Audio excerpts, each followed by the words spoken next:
자, 얘들아, 그럼 이제 다시 한번 보도록 할게요. 교과서 126페이지예요. 자, 교과서 126페이지를 보면 지구 내적 요인에 의해서 기온이 변화하는 것을 나타내는데, 자, 첫 번째는 대기 투과율의 변화예요. 자, 대기 투과율이 변화하는 거는 우리가 햇빛이라는 거는 대기를 통과해서 들어오는 거다, 아이가?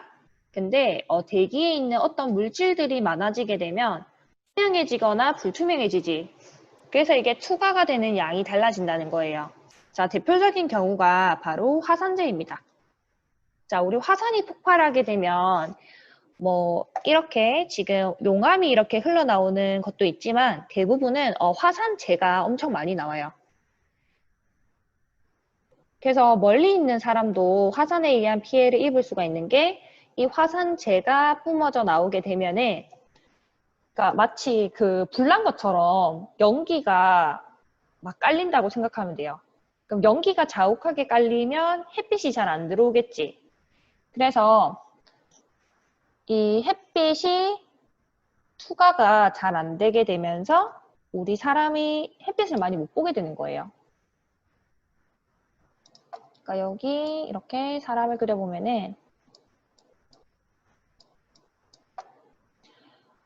원래 연기 없을 때는 햇빛이 잘 들어왔잖아. 그러니까 투과가 잘 됐잖아. 근데 이 화산재가 덮이게 되면서 투과되는 게 많이 없어지는 거지. 그래서 마치 우산을 우리가 쓴 것처럼 햇빛을 차단한다고 해서 이런 효과를 우산 효과라고 얘기해요. 우산 효과. 그래서 우산 효과라고 하는 거는 화산재로 인해 대기의 투과율이 어떻게 된 거예요? 투과율이 감소. 대기의 투과율이 감소하게 되면서 이제 기온이 감소하게 되는 거죠. 당연히 햇빛이 안 들어오게 되니까. 그러니까 입사되는 햇빛의 양이 감소했다고 표현해요. 자, 그래서 기온이 감소하게 되고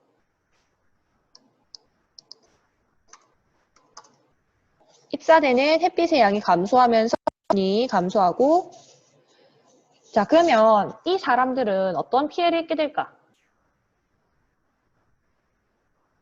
일단은 기온이 감소했으니까 냉해. 그러니까 춥잖아, 맞지? 그래서 냉해를 입을 수가 있고 또 그리고 굉장히 중요한 게 하나가 있어요. 우리 보통 이불이나 접시 같은 거, 도마 같은 거를 햇빛에 가끔씩 말려줘야 돼요. 소독한다고. 그래서 그런 것처럼 햇빛에는 단순히 열만 전달하는 것이 아니라 자외선도 전달할 수 있거든. 근데 이 자외선이 많이 들어오지 않게 되면서 바이러스가 창궐할 수가 있어요. 특히 약간 바이러스는 엄청 더운 환경보다는 살짝 약간 시원할 때 창궐하는 바이러스 종류도 있거든. 그래서 이 우산 효과가 심해지는 해에는 냉해나 바이러스의 창궐을 입을 수가 있습니다. 자, 이 내용이 여러분들 교과서에 지금 두 번째 줄에 나와 있죠. 큰 화산이 폭발하여 많은 양의 화산재가 분출하면 성층권에 남는다고 나와 있는데 자, 얘들아, 지금 대류권이 있고 성층권이 있잖아. 근데 대류권은 말 그대로 대류가 일어나는 곳이에요. 그래서 여기 만약에 화산재가 들어가게 되면은 퍼지니까 갑자기 없어질 수가 있잖아. 근데 성층권은 비행기 항로로 사용될 만큼 안정한 공간이에요. 그럼 한번 이 공간에 먼지가 들어가게 되면은 빠지기가 쉬울까 어려울까? 빠지기 어렵겠지. 그래서 화산재가 성층권에 들어가게 되면 뭐 100년, 200년이 지나도 계속 나는 연구 결과도 있습니다. 그래서 이 성층권은 안정하기 때문에 오랫동안 화산재가 남아있어요.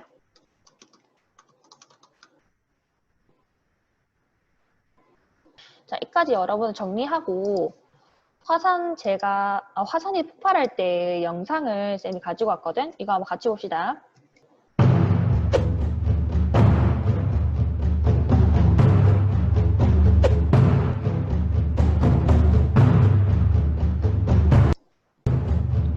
자, 화산이 폭발하면 재가 이렇게 막 쌓여요. 마치 연탄재가 막 쌓인 것처럼. 너희는 연탄재 본 적 없지? 어쨌든 그 막 불에 타가지고 이렇게 재가 남는 것처럼 화산재가 5cm 막 이렇게 쌓이는 거예요. 자, 화산재가 폭발하면 이렇습니다. 지금 시야가 잘 안 보일 정도로 뿌옇잖아? 그래서 지금 이 화산재들은 햇빛을 반사시켜가지고 투과율을 낮추는 거예요. 그래서 전반적으로 이렇게 어두워 보이는 거지. 그래서 예전에 탐보라 화산이 폭발했을 때는 그 해에 여름이 아예 없었어요. 그러니까 화산재가 너무 많이 방출되니까 여름에도 햇빛이 많이 들지 않아가지고 여름이 없었던 거지. 자, 아무튼 이런 효과를 바로 우리가 우산 효과라고 얘기를 합니다.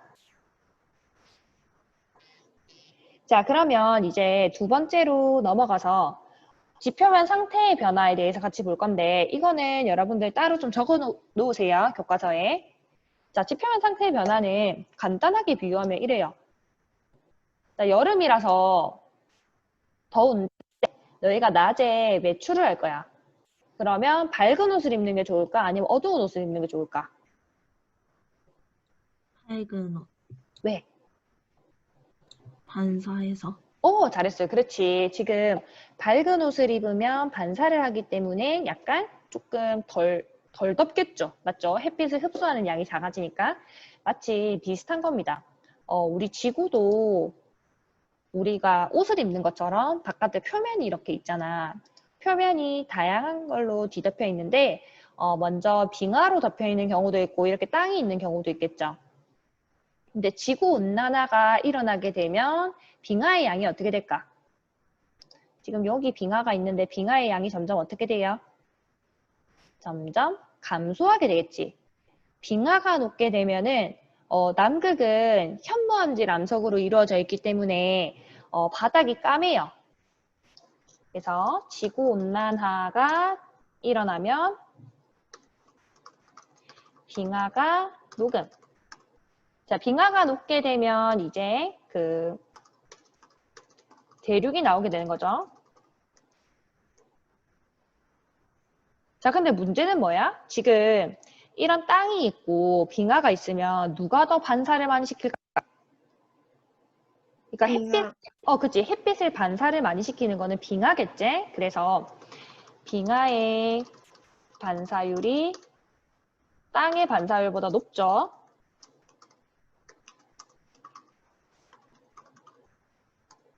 자, 그러면 결론적으로 어떻게 되는 거야?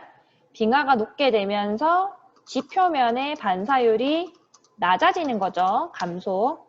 자, 반사율이 감소한다는 거는 그만큼 땅이 에너지를 많이 흡수하게 된다는 거다, 얘가. 그래서 반사율 감소는 즉 흡수율의 증가예요. 흡수율 증가. 지표면의 햇빛 반사율이 감소하고 햇빛을 흡수하는 율이 증가하는 거죠.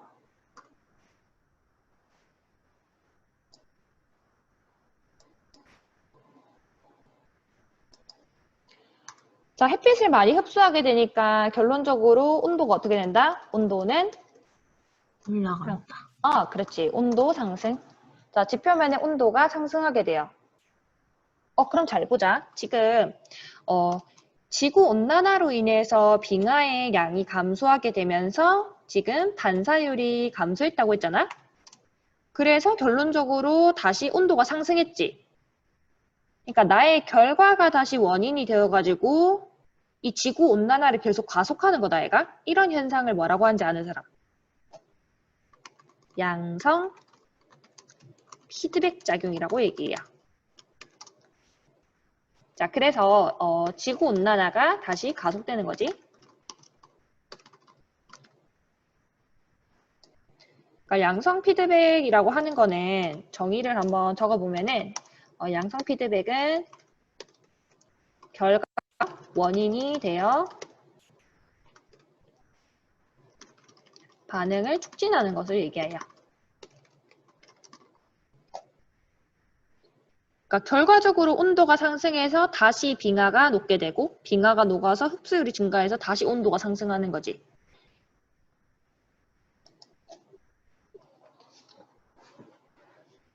자, 그래서 이런 것들을 양성 피드백 작용이라고 얘기를 하고 좀 따로 적어 놓으세요, 여러분. 자, 그리고 우리가 반사율 있죠, 반사율. 이 반사율이라는 거를 뭐라고도 하냐면 알베도라는 말도 씁니다. 알베도. 알베도. 어디 나라 말인지는 모르겠어. 근데 그냥 그 단어를 그냥 그대로 사용해요. 알베도.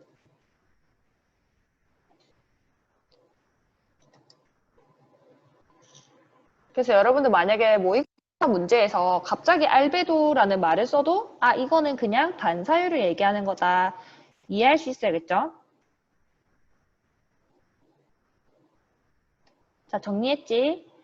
자, 그러면 넘어가서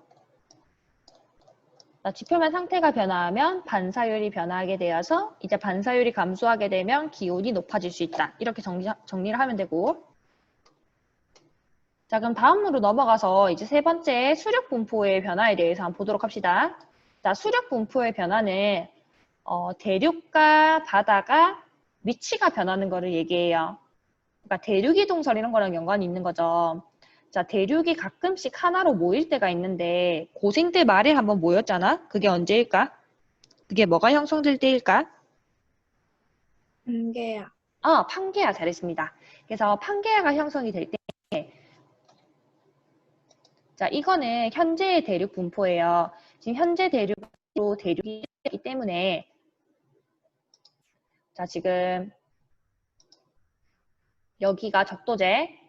자, 여기 적도고 여기가 극지방이다, 얘가. 극지방, 극지방. 여기는 적도. 자, 이렇게 있으면 적도에 있는 따뜻한 해류가 위쪽으로 올라가기도 하고 극지방에 있는 차가운 해수가 아래쪽으로 내려오기도 하잖아. 그래서 난류랑 한류가 자유롭게 이동하게 되면서 적도는 약간 시원해질 수가 있고, 맞지? 난류가 뜨거웠는데 얘가 극지방 쪽으로 이동하니까 적도는 시원해질 수 있고, 극지방은 이 뜨거웠던 난류들이 올라와서 여기에 열을 공급해 줄 수 있다, 얘가. 그래서 전반적으로 지구 전체의 온도가 섞일 수 있어요. 근데 반면에 지금 대륙들이 이렇게 다 붙게 되잖아?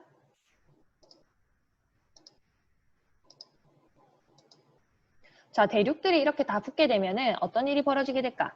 원래 아까는 지금 여기 이 위치를 생각해 보세요. 여기서는 난류랑 한류가 섞이게 되면서 적당한 온도가 섞였잖아? 해수가 섞이게 됐잖아? 근데 지금 이런 지역 보세요.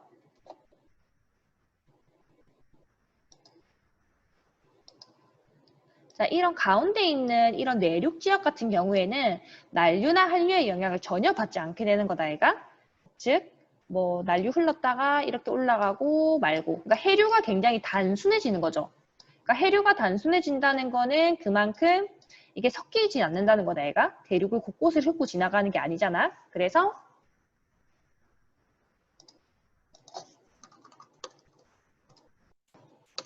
판게아가 형성되면서 대륙이 하나가 됨. 그래서 첫 번째는 해류의 분포가 바뀌어요. 그러니까 즉 난류의 영향을 받던 지역이 갑자기 난류의 영향을 안 받을 수도 있고 한류가 와서 약간 서늘했던 지역들이 이제 한류가 안 오게 되면서 계속 막 더워지는 거예요. 그래서 난류, 한류의 흐름이 바뀌는 거지. 그래서 생명체가 살기에 조금 힘들어집니다. 그러니까 우리나라 같은 경우에도 우리나라는 난류의 영향을 받아서 조금 따뜻하다 아이가? 근데 대륙이 이렇게 합쳐지게 되면서 우리나라 옆에 일본이 그냥 바로 붙었다고 생각해봐. 그러면 우리나라는 그냥 대륙에 둘러싸여 있는 거지. 그럼 난류 때문에 조금 따뜻함을 느꼈었는데 이제 겨울에 훨씬 더 추워지면서 살기가 힘들어지는 것에 비유할 수 있어요. 자, 그래서 첫 번째 가장 큰 원인은 바로 해류의 분포가 바뀌면서 생명체가 좀 살기 힘들어지고 일단 좀 기온이 낮아지거나 높아지는 거죠. 자, 그리고 두 번째는 또 어떤 게 있냐면 지금 선생님이 대구에서 작년에 연수 받은 썰 얘기해줬나? 대구에서 연수를 받는데 진짜 너무너무 더웠어요. 그 이유가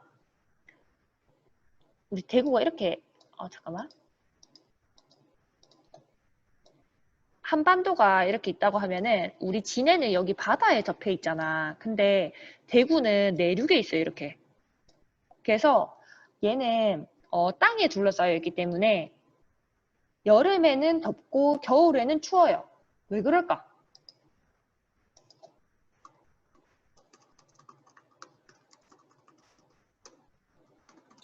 그 분지라서. 그렇지. 분지라서라고도 잘 얘기했는데 더 큰 이유가 하나 더 있습니다. 뭘까?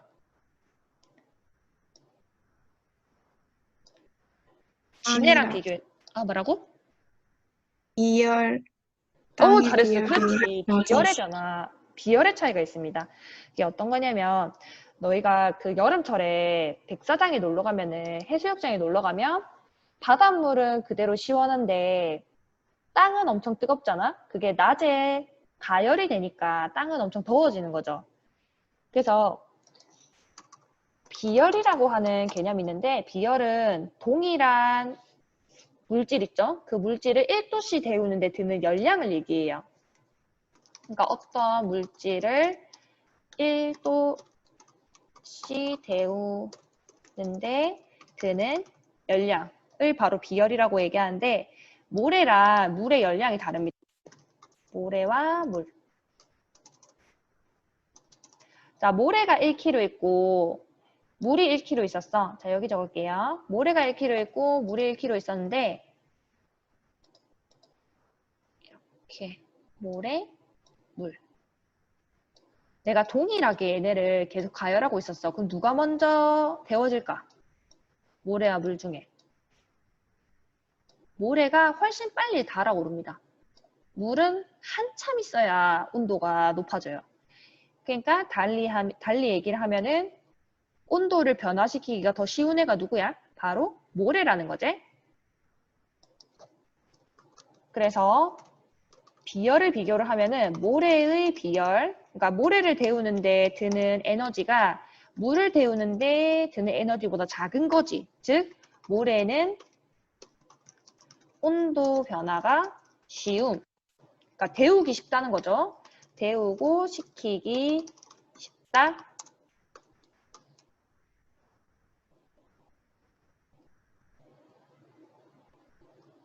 자, 그래서 아까 얘기했던 대구 같은 경우는 땅에 이렇게 둘러싸여 있는 상황이기 때문에 당연히 여름에는 더 잘 가열이 되고 겨울철에는 땅이니까 당연히 더 냉각이 쉽게 되겠지?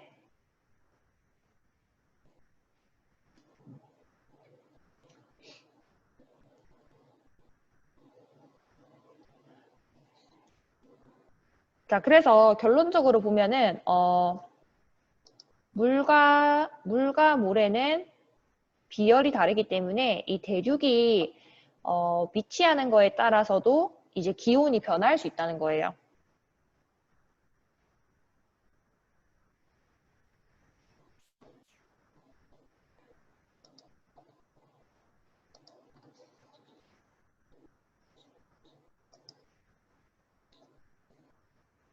자, 그럼 이제 넘어가서 인위적인 요인에 대해서 같이 봅시다. 인위적 요인은 말 그대로 인간에 의한 영향 때문에 기후가 변화하는 것을 얘기하는 건데, 자, 첫 번째는 우리도 잘 알고 있는 거죠. 대기 중에 있는 뭐의 증가? 온실기체의 증가를 들 수 있어요. 대표적인 온실기체가 뭘까? 대표적인 온실기체 뭐게? 이산화탄소. 잘했습니다. 이산화탄소 아니면 뭐 CH4, 메테인 뭐 이런 거 등등이 있겠죠. 잘 얘기했고, 자, 이런 것들은 당연히 온실 효과를 내게 되어서 지구의 기온을 어떻게 할까? 점점 높이게 되겠지.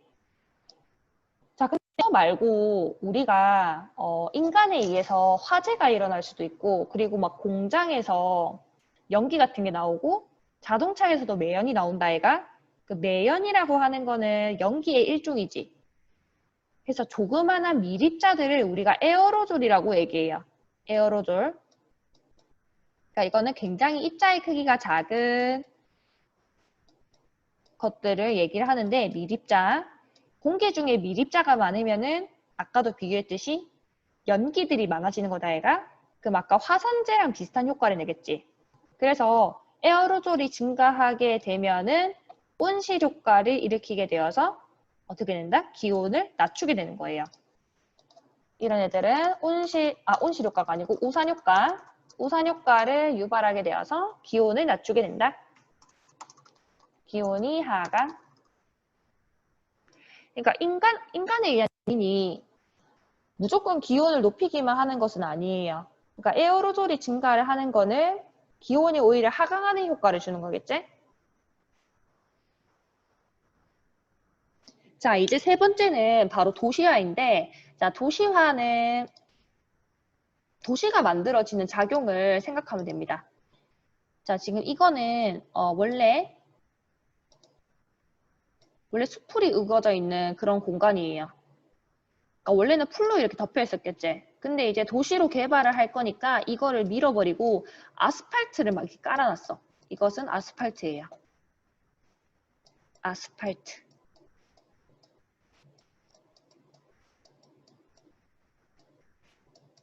자, 그럼 색깔 자체가 지금 누가 더 햇빛을 흡수를 잘하겠어? 색깔을 딱 보니까 아스팔트. 아스팔트가 햇빛을 더 잘 흡수하겠지. 여름철에 나가보면 도로 위에 지나가면 진짜 덥잖아. 그게 아스팔트는 까맣기 때문에 햇빛을 굉장히 잘 흡수해서 그런 거예요. 자, 그래서 지금 햇빛의 흡수가 많기 때문에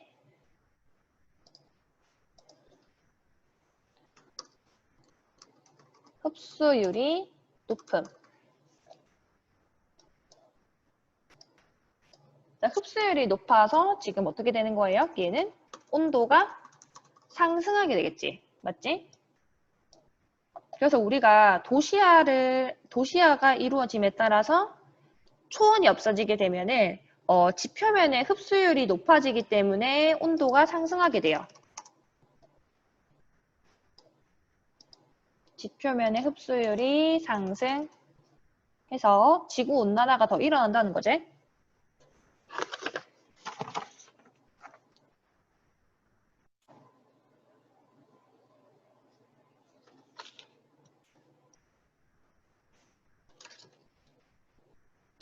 자, 그러면 이제 넘어가서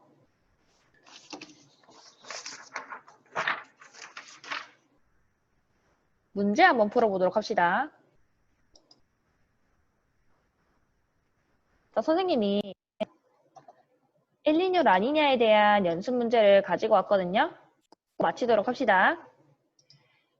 자, 먼저 첫 번째는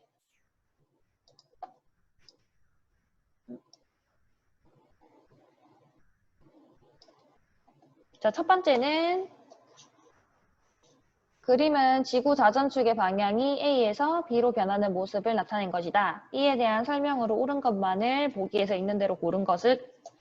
자, 지금 자전축이 원래는 A였는데 B로 바뀌었대요. 자전축이 지금 이렇게 회전하고 있는 거지. 이런 운동을 우리가 뭐라고 하더라? 세차 운동.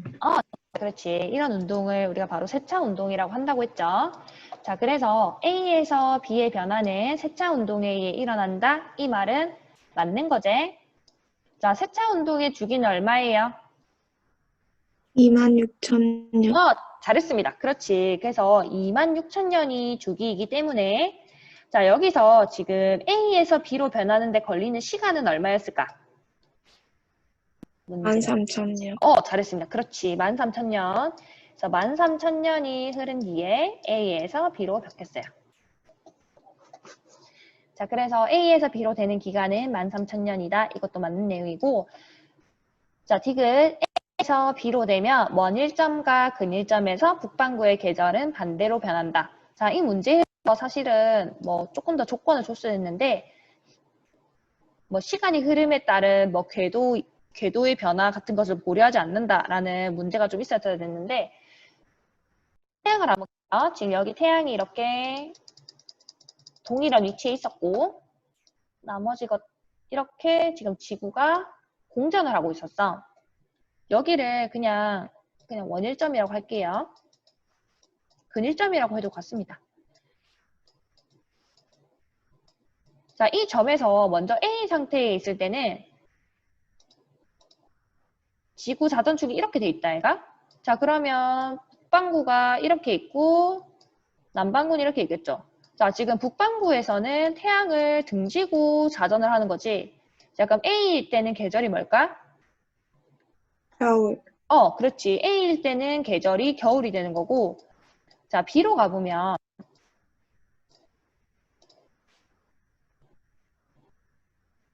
자, B로 가서 보면은 자전축이 여기 이렇게 있고 북반구가 지금 태양을 향한 채로 이렇게 자전을 한다, 얘가. 자, 그럼 뭐가 될까? 북반구의 계절은 여름이 되는 거죠.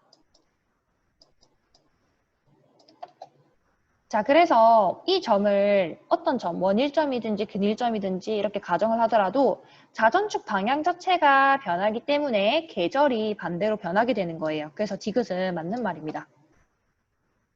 이걸 만약에 북반구가 아니고 남반구라고 바꾸더라도 말은 똑같이 돼요. 자, 그래서 정답 몇 번이다? 5번.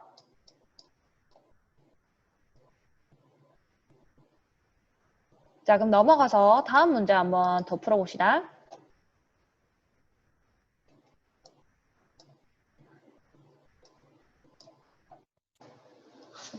자, 그림은 지구 공전 궤도의 모양 변화를 나타낸 것이다.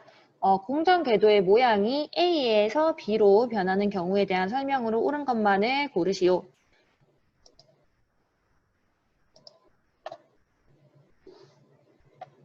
자, 지금 A의 경우는 거의 원궤도죠. 맞죠? A는 거의 원궤도를 그리고 있고 B의 경우에는 어때요? B는 타원궤도를 그리고 있지. 자, 그러면 A에서의 이심률이 높은 거야? B에서의 이심률이 높은 거야? 2. 그렇지, 잘했어요. 지금 A는 원궤도, B는 타원궤도잖아. 그래서 A에서 B로 가게 됨에 따라서 이심률은 증가한 거죠. 이심률.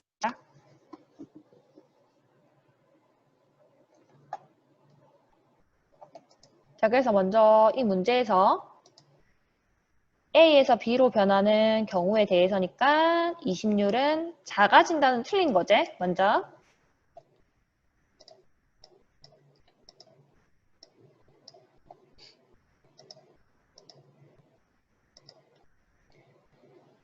자, 그리고 지금 B에서 한번 다시 보면은 근일점과 원일점을 한번 보도록 합시다. 자, 여기가 태양에서 가까운 점이니까 근일점이 되겠지.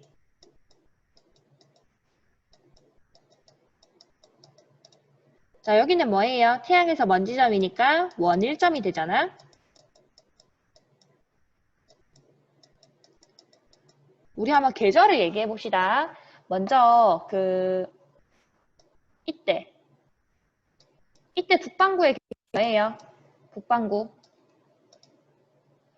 여름. 네, 잘했습니다. 북반구에서의 계절은 여름. 자, 그리고 남반구에서의 계절은 뭐예요? 태양을 등진 채로 가니까 겨울이 되겠지? 자, 여기 봅시다. 근일점에서를 보면은 근일점에서 북반구의 계절은 뭐예요? 가려버렸네. 북반구 계절 뭐야? 등진 채로 회전을 하니까 얘는 겨울이 될 거고. 자, 그리고 남반구는 뭐예요? 태양을 향해서 자전하겠지. 자, 그래서 얘는 여름이 돼요. 자, 근데 얘가 지금 원래는 원궤도일 때는 여기 있었는데 지금 위치가 이렇게 바뀐 거다, 얘가. 지금 얘도 마찬가지로 원래 원궤도에 있을 때보다 이렇게 위치가 바뀐 거지. 자, 그럼 먼저 근일점에서의 계절이 반대로 바뀐다. 이거 맞는 거야, 틀린 거야? 자전축의 방향은 변화가 없기 때문에 계절은 그대로가 되겠죠? 자, 그래서 이것도 틀린 말. 자, 북반구 기온의 연교차가 작아진다라고 얘기를 했는데, 자, 북반구의 입장 한번 봅시다. 지금 북반구에서는 먼저 근일점. 자, 북반구 근일점에서의 계절 뭐예요? 겨울이었잖아?